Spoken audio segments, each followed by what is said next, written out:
I'm Ella Griffin, Autistic Nottingham's social media content creator. Today I'm talking to Alan Gardner, who you may know from the Channel 4 show The Autistic Gardener.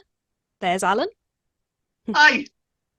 And we're going to be talking about Alan's experiences of autism and gender. And I think obviously it's very important that autistic people have a voice and the ones to talk about our own experiences, especially in regards to gender.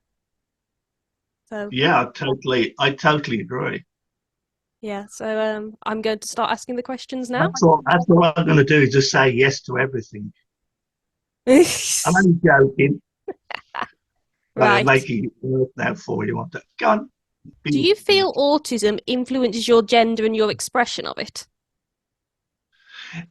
It's only my opinion and from my sort of reference, but when you actually live in a world where nothing makes sense and you don't understand your own feelings, isn't it quite possible that being non-binary is a consequence of that? Me personally, I don't know how I feel. Mm. When I take a picture of a morning and put it on Twitter and people go, "Oh, you're looking very pensive," or "You're looking like you're concentrating." What are you looking at? What are you thinking? And I'm just looking at the camera. Mm. And there is no thought. I never set out. I never set out in the morning to do my makeup looking violent or rock and roll or feminine, or it just, and it sounds ridiculous, but it just happens. Well, it doesn't matter what colours you choose. Obviously, I think I've come to the conclusion there's something deep down in me that goes, today I'm feeling quite, bad or rock and roll, or I can always tell when I've got it right because people cross the road in front of me. And then I can go, yeah, I really hit it today. I had an Instagram thing a couple of days ago from a very famous actor who was not really a famous actor because he'd only got 65 followers. And he said I was a beautiful woman. And I sent one back saying he should have gone to Specsavers. That's the only time anybody's ever thought I was a woman. Now, I'm just curious if you've heard of this term. Have you heard of the term autigender? I have, but not in any total understanding. The definition I've found is it's a term used by some autistic people to acknowledge that their experience of gender is filtered through and coloured by their autistic neurotype in ways that can't really separate your gender from your autism. I'm I'm Alan, and that's the best way to put it. I am where I am, and I think I'm lucky in the respect I wasn't diagnosed until I was 55. So I was fairly lucky in the respect that I know people then look at it and go, "Oh, you didn't get any support." But I mean, the 1970s, 80s, I wouldn't have got support if anybody did know I was autistic. Um, but I've never been afraid to be me. It causes lots of complications in life. Um, it causes problems that wouldn't have happened because I am being me, but that's not a reason for me not to be me. As you can imagine, family wise, and that, sometimes they're not very impressed that a Mm. member of the family's wearing makeup. It can be. It's not, if friends are true friends, then they don't care. Mm. They Yeah. really don't care. I could go out, as long as I don't break the law, which, autistically we can't. It's impossible. Those are rules, and we Mm. can't break those rules. But as far as, it was 4 years ago that it was International Men's Day that I first wore eyeliner. See, that's a bit revolt, isn't it? That's a bit, Mm. they're saying this, so I've, I've never actually ever felt I was male. Mm. I never actually ever felt I was female. And like autism, I didn't know that thing existed. Mm. It's like I've spent a life being something, and now someone's come up with a term that fits it. Mm. I was, I've been married 34 years. I've got three children. Reese, our middle son, at that point when he was 18, was at college and they thought he might be dyslexic. They decided to do a test, and by coincidence, I was actually at the college at that particular time. So I said I'd wait for him and we'd come back together. And the guy invited us in, and he had a chat for 30 minutes and then turned around and said, I believe you're both autistic. Now, based on the next thing I did was incredibly autistic, which is either I was going to ignore that and carry on, or I was going to embrace it fully. I don't think I need to tell you which way I went. But the interesting thing in my life is there is no half measures. There is no middle ground. There is no grey. Either I do something and I do it 100% full throttle, or I don't do it. And and it's the same with the makeup. There was no point me wearing a bit of eyeliner. And it was never going to stop at that. And then once I found out how you did it and what the products were, and then it gets exciting to do it and to choose how it's going to be. But there's nothing inside my head then that goes, what will people think of that? It doesn't exist. So then I've had a lot of people mistake me for Jesus. Wow. So yeah, because if I go to the supermarket, a man will look at me, walk past, and he will say, Jesus Christ. And the first time that happened, I must have been, when things like that happened about half an hour later, you think, my God, I should have said this or that. I found myself turning around, looking at him and going, I'm really sorry, but I am not the Messiah you seek. And oh my God. He just looked at me if I was even more weird than I was in the first place. And it depends where you go. Some towns don't like me. Everybody stares at me. But of course, I can go into Birmingham city centre and nobody will blink. And also, obviously, I'm known where I live locally. They just look at me and they go, "Oh, it's him." It's him again. And you get really good service in places, particularly building societies, because the staff know you. They go, "Oh, good morning," and then, "How are you getting on with this?" And how, because they remember, because don't remember anybody else. Remember me.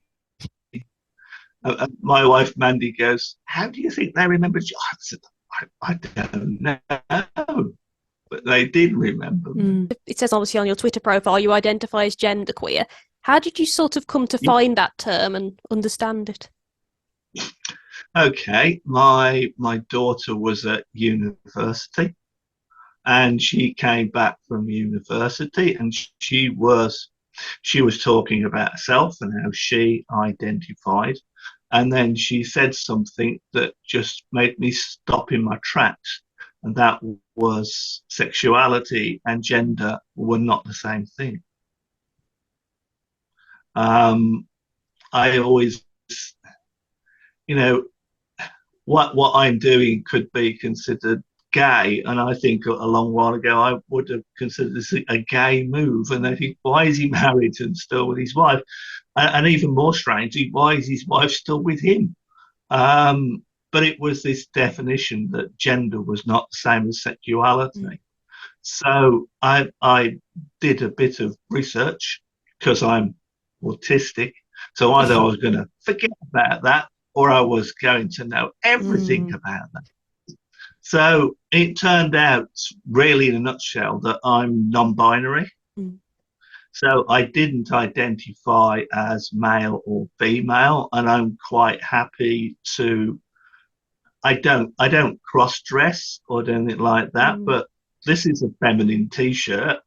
It doesn't. I like the T-shirt, and the fact that it was in the ladies' department makes no difference whatsoever. Nobody stares at me and goes, "My God, that's a unless you have one with buttons on and they're back to front and autistically, I'm finding that a bit of a struggle. So it was finding out that it was non-binary, and then when I looked into non-binary, there's subgroups, of course, and the one that took my eye, which I thought was so me down to the ground, there was non-binary, and then you've got genderqueer. Non-binary was a sort of I'm non-binary, where genderqueer was a bit more, look at me, I'm genderqueer. You know, there is a lot of people who are drag queens who are actually genderqueer. You know, I'm non-binary. I don't have to, what even genderqueer, I don't have to go around wearing makeup to prove to everybody that I am. I just like doing the makeup. And in my head, it works. It makes me feel good. Really empowering. Incredibly empowering. People don't seem to think that, but, you know, it is empowering. It's not a sign of weakness. In fact, if anybody had to go at me, it's probably women rather than men. Maybe because I look better in makeup. Because the other rule is, which I also found rather strange, was to actually, for a man to actually wear makeup, you actually have to feminize your face. I watched originally a lot of trans makeup videos because men's faces are a different shape to a woman's face, and it was this feminizing it, and it wasn't feminizing it because you want to look like a woman. To feminize it, to make it look correct. Look, it didn't. I looked like a lorry driver wearing lipstick. There has to be this feminizing down for it to actually work correctly and to actually look right. And I think you can imagine, I'm autistic. It takes 2 hours normally because it has to look right. Yeah, I mean, I can definitely see the work you put into it whenever you put anything up on Twitter. Like, I can tell how much you care about it. I'm going to get into trouble about that, but I have never had one person on Twitter say anything bad about the makeup. And I think that's incredible. 10, 15 years ago, when I first dyed my hair bright pink and I painted my nails, people would stop me in the street to insult me. People would actually stop their cars to say things to me that weren't very nice, or shout things from their cars, or say things to me in the shops. And then I've been doing the makeup 4 years, and the worst I get is being mistaken for Jesus. No one's, and I think society is in a sort of time at the moment where people have got to be more accepting of race, creed, colour and everything, and autism and gender are just all part of that.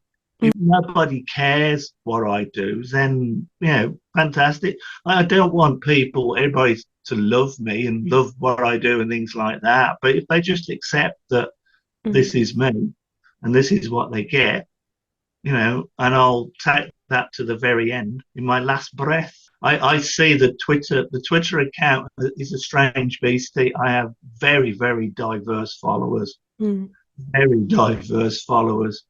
And every day when I post a picture, I just want to show that it is important to be you, and it is important to be happy and being you.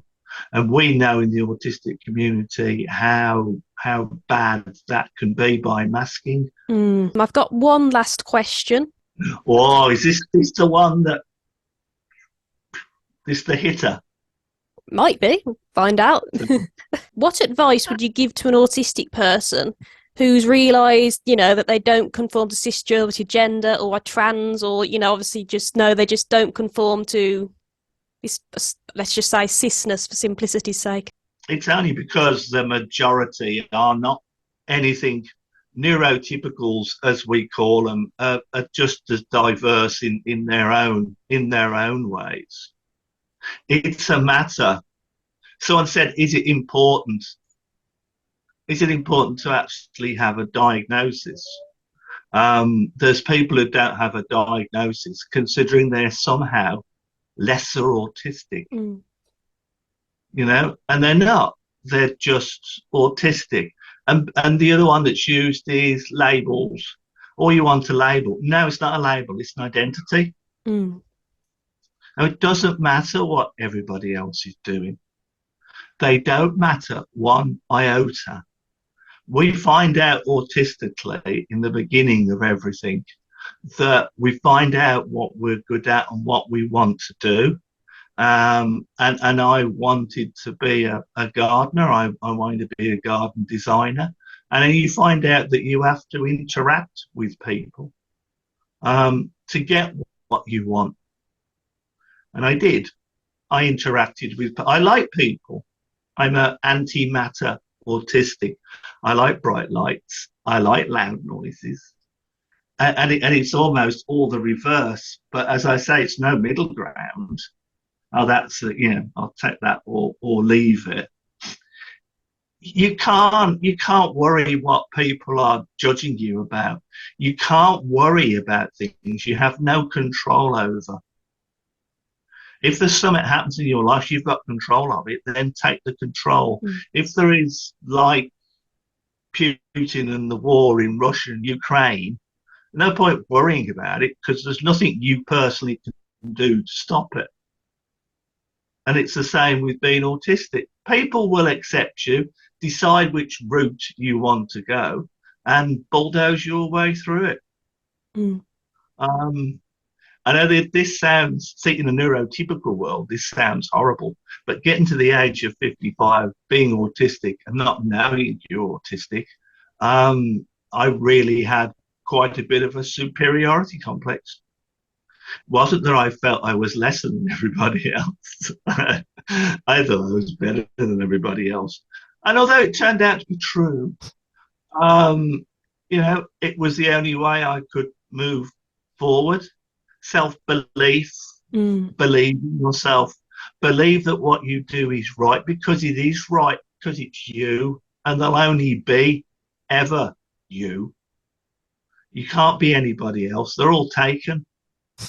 So masking and pretending to be somebody else is not a way forward. Mm.